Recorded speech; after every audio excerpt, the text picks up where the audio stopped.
Arif. Janganlah panggil Dai. Arif je. Kenapa? Oh, tadi saya baca tentang kepimpinan Rasulullah. Boleh terangkan? Boleh. Main duduk. Pun nak bercerita ni. Assalamualaikum warahmatullahi wabarakatuh, tuan-tuan dan puan-puan.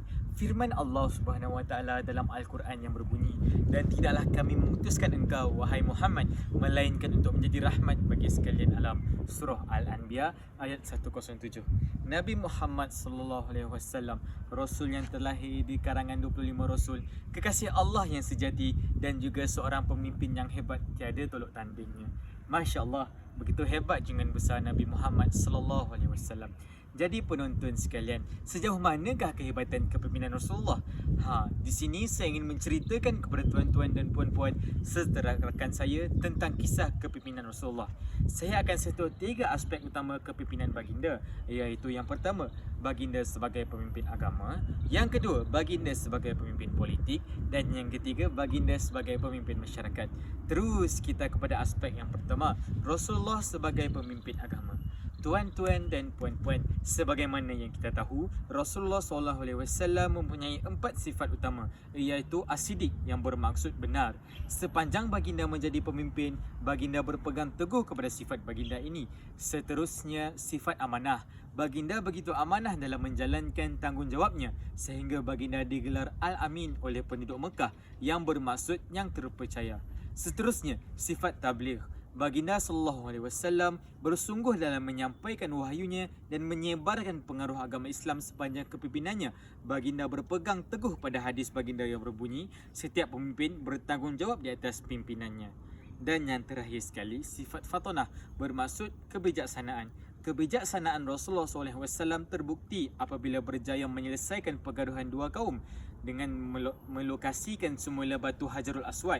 Tidak dilupakan, baginda merupakan pemimpin agama yang pertama pada zaman baginda. Masya Allah, begitu hebat Nabi kita ini. Pernah dengar pasal tu? Tak? Okey, jadi kita pergi terus kepada aspek yang kedua, iaitu baginda sebagai pemimpin politik. Terserlahnya kepimpinan Rasulullah SAW dalam bidang politik adalah apabila baginda telah mengasaskan perlembagaan pertulis yang pertama, iaitu Saifah Madinah atau lebih dikenali sebagai Piagam Madinah. Wujudnya Piagam Madinah ini telah membuatkan rakyat Madinah hidup dengan aman sentosa hasil kehebatan kepimpinan Rasulullah SAW. Selain itu, Rasulullah SAW juga telah menyelesaikan masalah antara suku Aus dan suku Hazraj dengan membuat perjanjian Aqabah 1 dan 2. Ni mesti pernah dengar kan? Hebatnya kepimpinan Rasulullah SAW ni sehingga mampu menyelesaikan pertelingkahan di antara kaum. Bukan setakat itu sahaja, baginda SAW telah mewujudkan sistem syura di mana setiap keputusan yang dilakukan untuk negara mestilah dibincangkan di majlis syura oleh ahlinya sebelum sesuatu keputusan itu dibuat. Nampak tak betapa hebatnya pemikiran Rasulullah?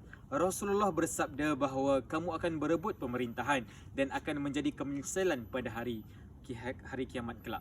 Hadis riwayat Al-Bukhari.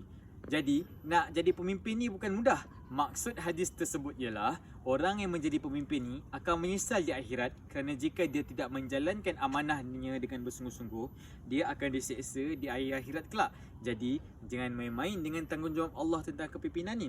Dan kita pergi ke aspek terakhir kita pada hari ini, ialah berkaitan kepimpinan baginda sebagai pemimpin masyarakat. Adakah tuan-tuan dan puan-puan tahu bahawa baginda Rasulullah SAW telah menyatukan masyarakat Madinah yang berbilang kaum, agama dan keturunan di Madinah? Punyalah hebat kepimpinan baginda sehingga mampu menyatukan penduduk Madinah. Bagaimanakah perkara ini terjadi?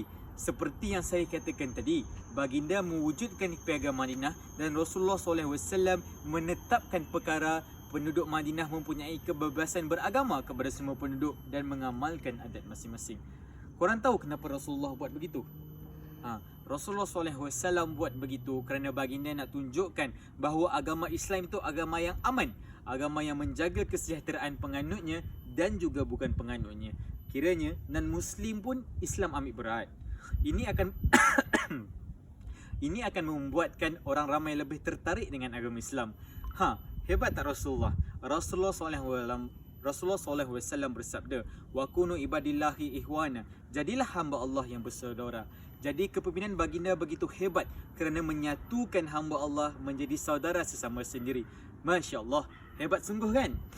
Korang tahu yang semasa baginda berhijrah, pemandu arah baginda merupakan seorang non-Muslim tahu. Namun baginda tak ada masalah dalam perkara tersebut. Jadi nak dengar tak kehebatan akhlak baginda sebagai seorang pemimpin? Okey. Pada zaman baginda dahulu, datang seorang lelaki kepada baginda dengan membawa semangkuk anggur. Lalu lelaki itu berkata kepada Rasulullah SAW, "Ya Rasulullah, terimalah pemberian aku ini." Selepas itu Rasulullah SAW pun mengambil mangkuk anggur tersebut dan makan sebiji. Setelah Rasulullah SAW makan sebiji anggur, Rasulullah tersenyum kepada lelaki itu.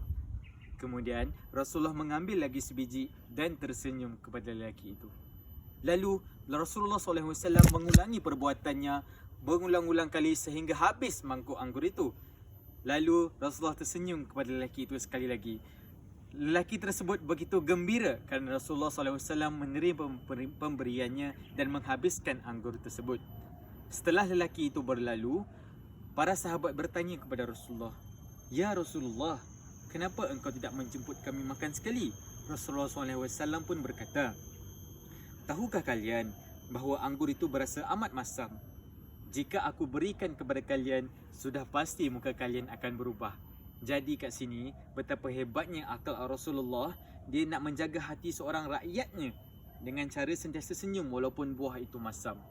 Jadi kesimpulannya, tuan-tuan dan puan-puan, kepimpinan Rasulullah tiada tolak bandingnya. Kepimpinan baginda merupakan suatu perkara yang mesti kita contohi dan amalkan, terutama sekali pada zaman kini.